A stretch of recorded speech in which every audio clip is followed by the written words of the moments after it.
شروع اللہ کا نام لے کر جو بڑا مہربان نہایت رحم والا ہے۔ اے نبی، مجاہد لوگ تم سے غنیمت کے مال کے بارے میں دریافت کرتے ہیں کہ کیا حکم ہے۔ کہہ دو کہ غنیمت اللہ اور اس کے رسول کا مال ہے، تو اللہ سے ڈرو اور آپس میں صلح رکھو، اور اگر ایمان رکھتے ہو تو اللہ اور اس کے رسول کے حکم پر چلو۔ مومن تو وہ ہیں کہ جب اللہ کا ذکر کیا جاتا ہے تو ان کے دل ڈر جاتے ہیں، اور جب انہیں اس کی آیتیں پڑھ کر سنائی جاتی ہیں تو ان کا ایمان اور بڑھ جاتا ہے، اور وہ اپنے پروردگار پر بھروسہ رکھتے ہیں، اور وہ جو نماز قائم کرتے ہیں اور جو مال ہم نے ان کو دیا ہے اس میں سے نیک کاموں میں خرچ کرتے ہیں، یہی سچے مومن ہیں، اور ان کے لیے ان کے پروردگار کے ہاں بڑے بڑے درجے ہیں اور بخشش اور عزت کی روزی ہے۔ ان لوگوں کو اپنے گھروں سے اسی طرح نکلنا چاہیے تھا جس طرح تمہارے پروردگار نے تم کو تدبیر کے ساتھ اپنے گھر سے نکالا، اور اس وقت مومنوں کی ایک جماعت ناخوش تھی، وہ لوگ حق بات میں اس کے ظاہر ہونے کے بعد تم سے جھگڑنے لگے، گویا موت کی طرف ہانکے جاتے ہیں اور اسے دیکھ رہے ہیں۔ اور اس وقت کو یاد کرو جب اللہ تم سے وعدہ کرتا تھا کہ ابو سفیان اور ابو جہل کے 2 گروہوں میں سے ایک گروہ تمہارے لیے مغلوب ہو جائے گا، اور تم چاہتے تھے کہ جو قافلہ بے شان و شوکت یعنی بے ہتھیار ہے وہ تمہارے ہاتھ آ جائے، اور اللہ چاہتا تھا کہ اپنے فرمان سے حق کو قائم رکھے اور کافروں کی جڑ کاٹ دے، تاکہ سچ کو سچ اور جھوٹ کو جھوٹ کر دے، گو مشرک ناخوش ہی ہوں۔ جب تم لوگ اپنے پروردگار سے فریاد کرتے تھے تو اس نے تمہاری دعا قبول کر لی اور فرمایا کہ تسلی رکھو، ہم 1000 فرشتوں سے جو ایک دوسرے کے پیچھے آتے جائیں گے تمہاری مدد کریں گے۔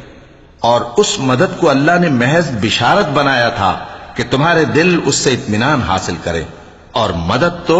اللہ ہی کی طرف سے ہے، بے شک اللہ غالب ہے، حکمت والا ہے۔ جب اس نے تمہاری تسکین کے لیے اپنی طرف سے تمہیں نیند کی چادر اڑا دی اور تم پر آسمان سے پانی برسا دیا تاکہ تم کو اس سے نہلا کر پاک کر دے اور شیطانی نجاست کو تم سے دور کر دے،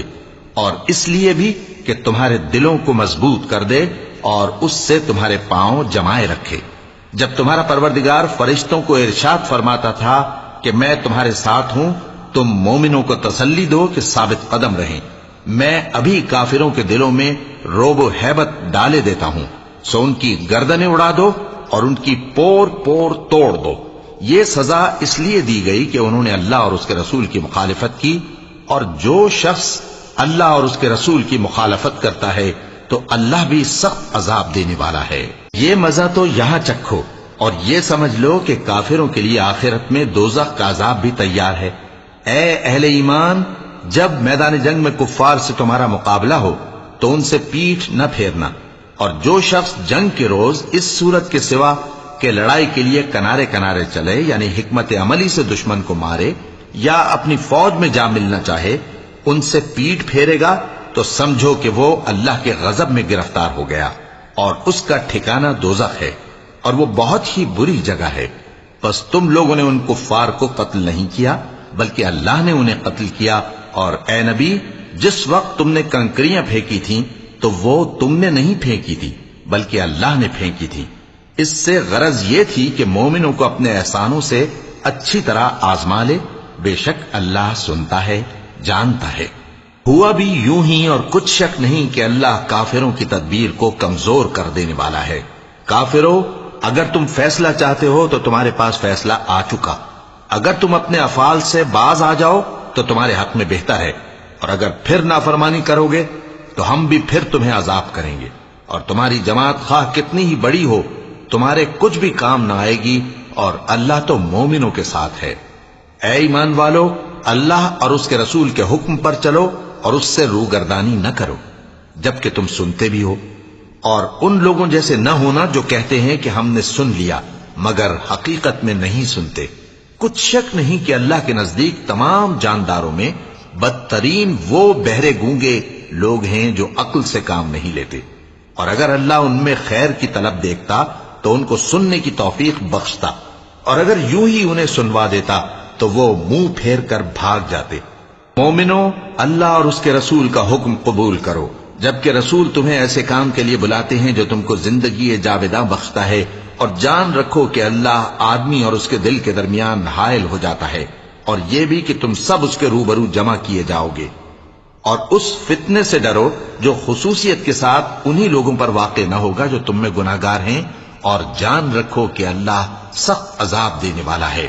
اور اس وقت کو یاد کرو جب تم زمین مکہ میں قلیل اور ضعیف سمجھے جاتے تھے اور ڈرتے رہتے تھے کہ لوگ تمہیں اڑا نہ لے جائیں، یعنی ختم نہ کر دیں، تو اس نے تم کو جگہ دی اور اپنی مدد سے تم کو تقویت بخشی اور پاکیزہ چیزیں کھانے کو دیں تاکہ اس کا شکر کرو۔ اے ایمان والو، نہ تو اللہ اور رسول سے خیانت کرو اور نہ اپنی امانتوں میں خیانت کرو، اور تم ان باتوں کو جانتے ہو، اور جان رکھو کہ تمہارا مال اور اولاد بڑی آزمائش ہے، اور یہ کہ اللہ کے پاس نیکیوں کا بڑا ثواب ہے۔ مومنو، اگر تم اللہ سے ڈرو گے تو وہ تمہارے لیے حق و باطل کا فرق ظاہر کر دے گا اور تمہارے گناہ مٹا دے گا اور تمہیں بخش دے گا، اور اللہ بڑے فضل والا ہے۔ اور اس وقت کو یاد کرو جب کافر لوگ تمہارے بارے میں چال چل رہے تھے کہ تم کو قید کر دیں یا جان سے مار دیں یا وطن سے نکال دیں، تو ادھر تو وہ چال چل رہے تھے اور ادھر اللہ تدبیر کر رہا تھا، اور اللہ بہترین تدبیر کرنے والا ہے۔ اور جب ان کو ہماری آیتیں پڑھ کر سنائی جاتی ہیں تو کہتے ہیں یہ کلام ہم نے سن لیا ہے، اگر ہم چاہیں تو اسی طرح کا کلام ہم بھی کہہ دیں، اور یہ ہے ہی کیا، صرف اگلے لوگوں کی حکایتیں ہیں۔ اور جب انہوں نے کہا کہ اے اللہ، اگر یہ قرآن تیری طرف سے برحق ہے تو ہم پر آسمان سے پتھر برسا یا کوئی اور تکلیف دینے والا عذاب بھیج دے۔ اور اللہ ایسا نہ تھا کہ جب تک اے پیغمبر تم ان میں تھے انہیں عذاب دیتا، اور نہ ایسا ہے کہ وہ تو بخشش مانگیں اور اللہ انہیں عذاب دے۔ اور اب ان کے لیے کون سی وجہ ہے کہ وہ انہیں عذاب نہ دے، جبکہ وہ مسجد حرام میں نماز پڑھنے سے روکتے ہیں، جبکہ وہ اس مسجد کے متولی بھی نہیں ہیں۔ اس کے متولی تو صرف پرہیزگار ہیں، لیکن ان میں کے اکثر نہیں جانتے۔ اور ان لوگوں کی نماز خانہ کعبہ کے پاس سیٹیاں اور تالیاں بجانے کے سوا کچھ نہ تھی، تو تم جو کفر کرتے تھے اب اس کے بدلے عذاب کا مزہ چکھو۔ جو لوگ کافر ہیں اپنا مال خرچ کرتے ہیں کہ لوگوں کو اللہ کے راستے سے روکیں، سو ابھی اور خرچ کریں گے، مگر آخر وہ خرچ کرنا ان کے لیے موجب افسوس ہوگا، اور وہ مغلوب ہو جائیں گے، اور کافر لوگ دوزخ کی طرف ہانکے جائیں گے تاکہ اللہ پاک سے ناپاک کو الگ کر دے اور ناپاک کو ایک دوسرے پر رکھ کر ایک ڈھیر بنا دے، پھر اس کو دوزخ میں ڈال دے۔ یہی لوگ خسارہ پانے والے ہیں۔ اے پیغمبر، کفار سے کہہ دو کہ اگر وہ اپنے افعال سے باز آ جائیں تو جو ہو چکا وہ انہیں معاف کر دیا جائے گا، اور اگر پھر وہی حرکات کرنے لگیں گے تو اگلے لوگوں کا جو طریقہ جاری ہو چکا ہے وہی ان کے حق میں بھی بڑھتا جائے گا۔ اور ان لوگوں سے لڑتے رہو یہاں تک کہ فتنہ یعنی کفر کا فساد باقی نہ رہے اور دین سب اللہ ہی کا ہو جائے، اور اگر وہ باز آ جائیں تو اللہ ان کے کاموں کو دیکھ رہا ہے، اور اگر روگردانی کریں تو جان رکھو کہ اللہ تمہارا حمایتی ہے، اور وہ خوب حمایتی اور خوب مددگار ہے۔ اور جان رکھو کہ جو مال غنیمت تم کفار سے حاصل کرو اس میں سے 5واں حصہ اللہ کا اور اس کے رسول کا، اور اہل قرابت اور یتیموں کا اور محتاجوں کا اور مسافروں کا ہے۔ اگر تم اللہ پر اور اس نصرت پر ایمان رکھتے ہو جو حق و باطل میں فرق کرنے کے دن یعنی جنگ بدر میں جس دن دونوں فوجوں میں مٹ بھیڑ ہو گئی تھی، ہم نے اپنے محبوب بندے محمد صلی اللہ علیہ وآلہ وسلم پر نازل فرمائی، اور اللہ ہر چیز پر قادر ہے۔ جس وقت تم مدینے سے قریب کے ناکے پر تھے اور کافر دور کے ناکے پر، اور قافلہ تم سے نیچے اتر گیا تھا، اور اگر تم جنگ کے لیے آپس میں قرارداد کر لیتے تو وقت معین پر جمع ہونے میں تقدیم و تاخیر ہو جاتی، لیکن اللہ کو منظور تھا کہ جو کام ہو کر رہنے والا تھا اسے کر ہی ڈالے، تاکہ جو مرے بصیرت پر یعنی یقین جان کر مرے، اور جو جیتا رہے وہ بھی بصیرت پر یعنی حق پہچان کر جیتا رہے۔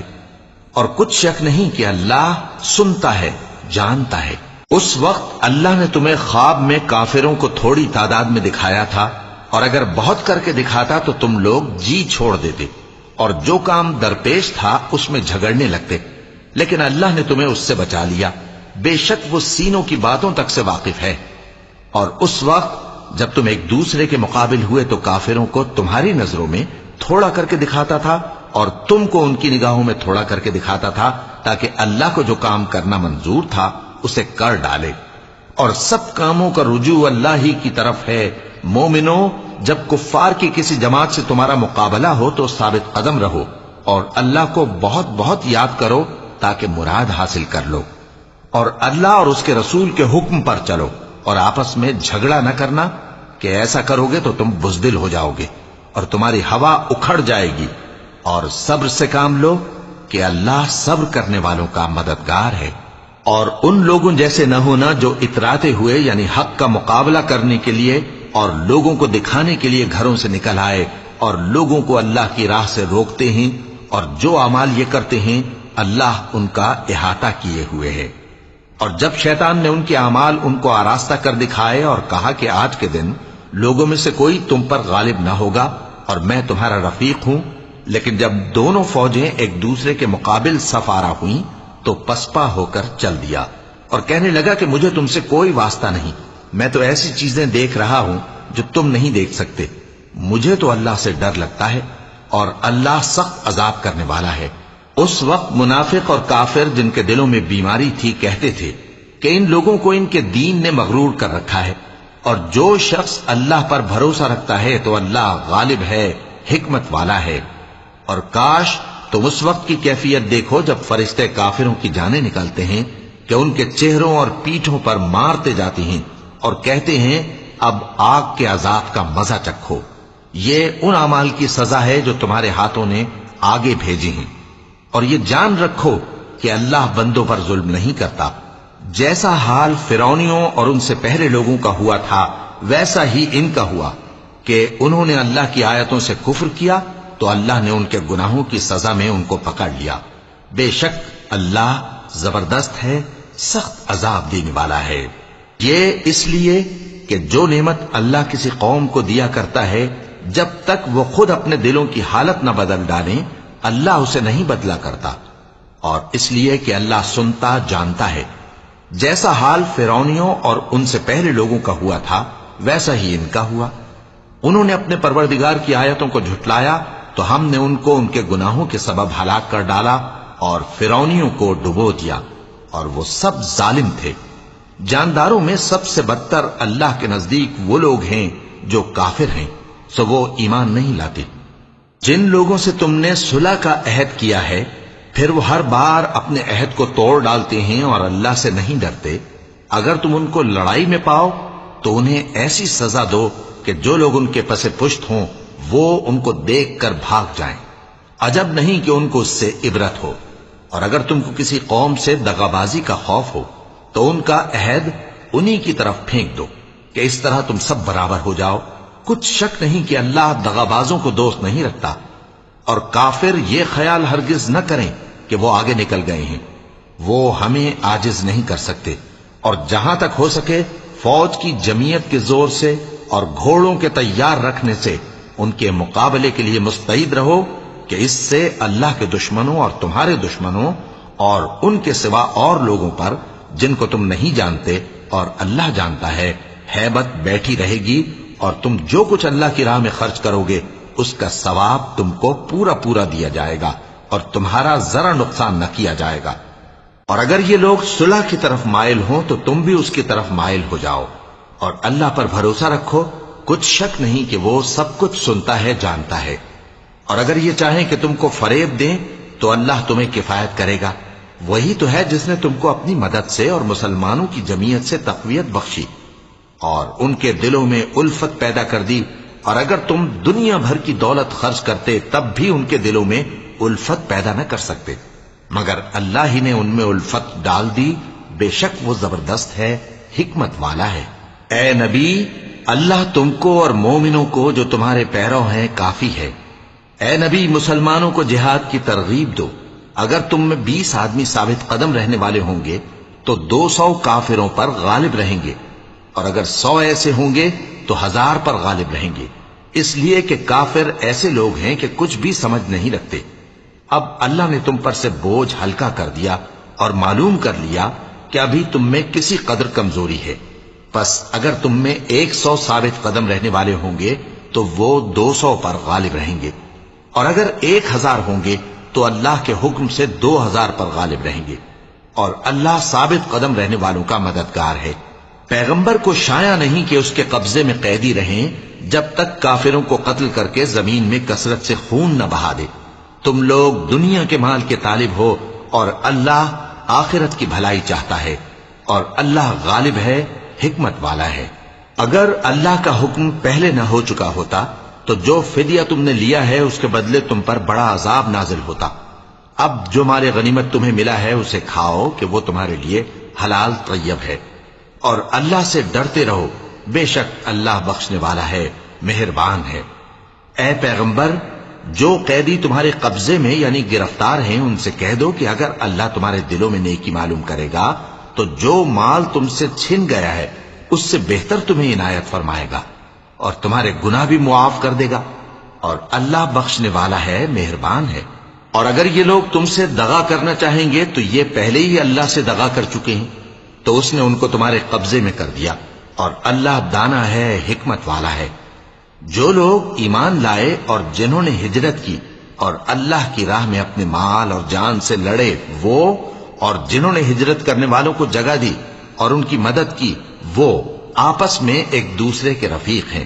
اور جو لوگ ایمان تو لے آئے لیکن ہجرت نہیں کی، تو جب تک وہ ہجرت نہ کریں تم کو ان کی رفاقت سے کچھ سروکار نہیں۔ اور اگر وہ تم سے دین کے معاملات میں مدد طلب کریں تو تم کو مدد کرنی لازم ہے، مگر ان لوگوں کے مقابلے میں کہ تم میں اور ان میں صلح کا عہد ہو مدد نہیں کرنی چاہیے، اور اللہ تمہارے سب کاموں کو دیکھ رہا ہے۔ اور جو لوگ کافر ہیں وہ بھی ایک دوسرے کے رفیق ہیں۔ تو مومنو، اگر تم یہ کام نہ کرو گے تو ملک میں فتنہ برپا ہو جائے گا اور بڑا فساد مچے گا۔ اور جو لوگ ایمان لائے اور وطن سے ہجرت کر گئے اور اللہ کی راہ میں جہاد کرتے رہے، اور جنہوں نے ہجرت کرنے والوں کو جگہ دی اور ان کی مدد کی، یہی لوگ سچے مسلمان ہیں۔ ان کے لیے اللہ کے ہاں بخشش اور عزت کی روزی ہے۔ اور جو لوگ بعد میں ایمان لائے اور وطن سے ہجرت کر گئے اور تمہارے ساتھ ہو کر جہاد کرتے رہے، وہ بھی تمہیں میں سے ہیں۔ اور رشتہ دار اللہ کے حکم کی روح سے ایک دوسرے کے زیادہ حقدار ہیں، کچھ شک نہیں کہ اللہ ہر چیز سے واقف ہے۔